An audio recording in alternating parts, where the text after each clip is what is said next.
Oke bang, agenda malam ini kalau boleh tahu menghadiri panggilan dari penyidik terkait dengan laporan ITE yang kita buat di Polda Metro dilimpahkan ke Polres Jakarta Timur. Laporannya sendiri terkait apa bang? Mungkin bisa dijelaskan kembali. Terkait ITE terkait dengan penyebaran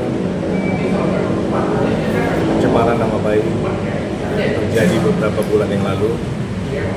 Jadi pada saat kita ada buat laporan di Polda Metro, laporannya dilimpahkan ke Polres Jakarta Timur. Terlapornya sendiri mungkin bisa dijelaskan bang? Ya. Terlapornya sendiri? Terlapornya sendiri seorang warga negara asing berinisial A yang notabene mantan suami dari klien saya yang memberikan komentar terkait klien saya yang dianggap tidak begitu baik dan diduga melanggar undang-undang ITE pada podcast. Apa sih sudah disiapkan itu? Ya, Mungkin bawa apa bang hari ini ya? ini surat kuasa. Semua bukti sudah kita simpan di flash disk. Sudah saya simpan di flash disk sesuai dengan permintaan penyidik ya, biar nggak ribet-ribet kali. Jadi semua sudah di sini. di salah satu podcast siapa bang? Ya, yang berinisial U. Sudah dimintai keterangan kah Ini baru pertama kali. pertama kali? Alasan dilimpahkan ke Polres Jakarta Timur? Kebijakan penyidik kan. Mungkin mereka rasa gimana tadi sana lagi terlalu banyak perkara, jadi mereka limpah kemari bisa, atau kenapa tidak akan ada penjelasan untuk itu biasanya. Ini kan sudah 2 bulan ya. Artinya baru hari ini dimintai klarifikasi. Ada berapa pasal bang selain ITE? Hanya itu saja. Hanya ITE aja. Nah itu ancamannya sendiri berapa bang? Ancaman ada yang 4 tahun, ada yang 6 tahun. Berarti ada 2 pasal. Ada. Nah, pasal apa aja bang? Dia pasal 27 dan pasal 4. Nomor LP-nya bang boleh disebutkan bang? Nomor itu panjang, itu apa? Intinya kita buat yang kemarin lah waktu di Polda. Kan sudah pernah difoto. Gimana Kak Penny? Nah, malam ini harus bersikukuh untuk menghadiri pemanggilan klarifikasi. Nah, persiapannya sendiri seperti apa Kak Penny? Ya semoga lancar aja lah, doain aja ya bang. Tapi ada rasa kayak semacam ini nggak sih? Mungkin lelah gitu kan. Kemarin sudah di Polres Karawang, sekarang harus berjibaku juga di Polres Purwakarta. Purwakarta. Karawang kita belum begini. Purwakarta. Ya, Polres Purwakarta sekarang harus berjibaku di Polres Jakarta Timur. Nah, gimana? Ya maju aja, pantang menyerah. Apa sih Yang yang coba sekali lagi tadi apa? Apa tadi? Maju aja, pantang menyerah. Itu lagi. apa sih yang akhirnya Kak Penny ini dengan susah payah harus melaporkan mantan suami? Apa jeritan isi hatinya apa? Saya sampai detik ini itu kan gara-gara dirinya sendiri kan. Dia puas katain bicarain tentang anak saya, sampai saya berdiri sampai sini ya. Ya ini. Justru pihak sana menuding kalau Kak Penny duluan yang melakukan hal itu. Kalian tahu sendiri lah, siapa yang duluan, siapa yang mulai duluan. Tahu. Nah terus dari pihak sana juga mengatakan Kak Penny dan Bang Deren kenapa harus membuat podcast sendiri, tidak hadir di podcast lain, menerima gitu. Kenapa harus hadir di podcast orang? Tujuan kita kan bukan di podcast, waktu itu kan bukan podcast. Saya berbicara dengan klien saya. Ada yang tersinggung, ada yang disinggung. Ya, berarti ya ada yang merasa kan? Ya dong. Jadi gini, sangat tidak berkelas, sangat tidak berbobot perdebatannya. Ya, jadi udahlah kan. Mereka minta kita buktikan materi. Sekarang kita buktikan materi. Ya, Tapi pihak sana menuding kalau dari pihak KPNI yang tidak mau melakukan upaya perdamaian. Gimana nih? Hancur lebur gini, mau damai gimana bang? Apa sih yang menjadi hancur kalau menurut KPNI? Ya dihina, pokoknya merasa diinjak lah kepalanya. Bahkan ada tudingan KPNI sengaja merekam ketika ada kekerasan KDRT, maksud saya. Rekam pada RT. Iya. Jadi ketika ada KDRT, KPNI juga pernah melakukan KDRT terhadap Akas. Sama-sama kita. Cuman aku kan nggak ada rekaman, kalau dia kan ada semua. jadi kan sudah tahu intensinya. Iya. Nggak tahu juga aku mau rekam-rekam. Oke.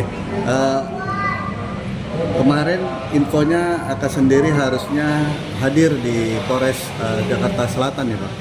Ya, Nah, tapi yang bersangkutan masih ada di luar. sudah dipanggil ya? Udah. Oh, Infonya sudah seperti dipanggil. Lagi di luar negeri gitu. Iya. Apakah ini membuktikan? Masih di luar negeri? Hah? Masih di luar atau sudah kembali? Kita masih cari infonya. Kemungkinan besok kita mau cari info keberadaan dari Bang Akas melalui tim kuasa hukum.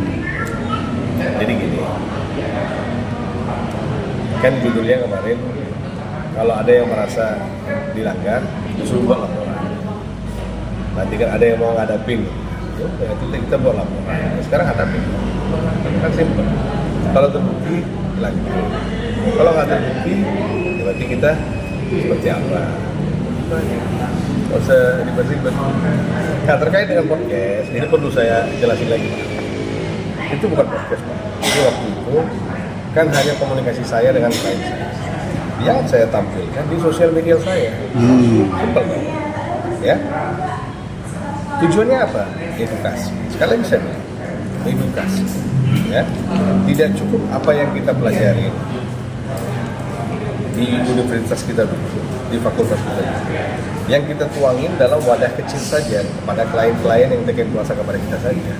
Nah sekarang zaman sudah maju, teknologi sudah berkembang, sudah banyak cara untuk membagikan knowledge kita kepada masyarakat dalam konteks yang positif, yang baik. Kalau ada yang tersinggung, ya berarti Anda tidak buat yang baik. Karena tujuan kita menyampaikan itu baik, supaya jangan ada yang tersesat lagi dalam nama hubungan seperti itu lagi. Ya kalau Anda tersinggung, ya saya nggak merasa melukai. Yang saya sampaikan niat saya baik. Kalaupun ada tidak baik sampai di kuping Anda, berarti yang Anda buat tidak baik. Selesai dong. Nothing personal, all about professional. Ya, jadi lihat aja setelah ini nanti. Ya, setelah perkara Feni ini akan banyak sekali wanita Indonesia yang akan lebih pintar. Ya, bahkan banyak sekali berkurang korban-korban pernikahan tidak jelas kepada wanita Indonesia, terutama oleh pria-pria asing. Mungkin pria-pria lokal juga. Jadi tujuan kita apa? Melindungi hak asasi perempuan. Walaupun saya kan nggak harus dari Komnas HAM ya. Saya nggak harus dari Komnas Anak dan Perempuan untuk melindungi hak asasi perempuan. Saya sebagai praktisi hukum juga boleh juga melindungi hak asasi wanita yang datang kepada saya kan, secara pribadi dan secara luas. Kalau ada yang bilang salah, so datang ketemu saya, biar saya jelaskan. Pakai bahasa apa ya kan gitu. Pak Feni, dengan pihak sana menambah tim kuasa hukum gimana? Ada rasa khawatir? Biasa Jakarta Barat kan mau 600, mau 6. Terakhir Kak Feni, Akas kan tetap pengen perdamaian. Apakah masih mau? Mau apa nih? Berdamai. Udah tepat kali ya, nasi udah jadi bubur. Enggak, sekarang berdamai juga tujuannya mau kemana? Iya. Kalau mau berdamai, jadi kayak gini bro, kita berpikir aja, secara logika aja ya. Jadi jangan, istilahnya dalam pergaulan, jangan lu mau dicubit, lu nggak mau dicubit. Kalau lu mau berdamai dari awal, lu nggak akan ngamen podcast ini. Kalau lu mau berdamai, lu nggak akan buat hal-hal yang lu buat sekarang sampai hari akhir lu ditampil di depan TV. Tambah-tambah. Masalahnya apa seperti itu aja. Jadi kalau lu udah buat semua, kalau lu mau berdamai, apa yang mau didamaikan? Ini klien saya, dinikahin sendiri, dikasih anak dua, ditinggalkan begitu saja. Dan dia sekarang sudah nikah sama perempuan lain. Kan gue bilang, saya ulangin lagi gitu. Dia sudah nikah lagi sama perempuan lain. Apa yang dia mau berdamai? Tujuan damai dia apa? Anak bang, kalau Akas bilang. Iya, anak Alasannya anak. Anak dia mau tsunami 5 kali lagi itu tetap itu anak dia, nggak ada yang bisa berubah. Nah sekarang anaknya mau ke dia nggak, kan gitu aja judulnya. Kalau suatu saat nanti anaknya besar, layak nggak bapak itu untuk memangku dia, untuk menggendong dia? Dia nanti anak itu yang menentukan dengan perilaku dia sekarang. Itu bro, anak lebih menjejak daripada tato. Nggak usah dia buat ini juga, nggak akan kemana-mana itu anak. Dia mau nikah lagi pun, dia mau melahirkan lagi anak, tetap itu mah anak dia, nggak akan bisa diganti. Nggak ada mantan anak, nggak usah takut banget. Tinggal nanti biar alam aja membuktikan, faktanya membuktikan impresi dia itu seperti apa, layak, biar anak-anaknya yang apa memutuskan. Gue juga nggak pernah dengar dia ngeracunin bapaknya kok sama anak-anaknya. Dia nanti anak-anak itu yang memutuskan, pantas nggak itu menjadi ayah. Kalau hanya sosok lelaki yang butuh di samping aja, itu bukan ayah. Ayah itu bukan yang membagi benih saja, banyak fase yang harus dia buat untuk menjadi ayah. Bilang, mungkin dia kurang paham apa arti ayah, ya, ajarin dia. Apa ini? Tapi benar nggak sih kalau kemarin Akas bilang masih menafkahi, masih nafkah? Dia duit segitu dikasih untuk anak, mama makan apa? Nanti kalau tiba-tiba dia istilahnya oke, dia bisa cari duit sendiri ya. Tiba-tiba dia, andai kata dia seorang perempuan yang tidak bisa cari duit, dia harus menikah untuk melanjut hidupnya. Tiba-tiba laki yang datang itu blok itu anak, nggak boleh ketemu mama sama bapaknya, gimana? Pikir, makanya jangan terlalu pinter bicara saya nafkain. Anak lu nafkain duluan kenal anak atau duluan kenal mama? Nggak ada mama, apa itu lahir itu anak dua. Jangan bilang ayah heboh kali ayahnya. Tidak, kan bilang dia bicara konteks dia berbagi bibit. Saya bicara ayah itu banyak fase. Tidak hanya 40 dan tidak hanya satu kata.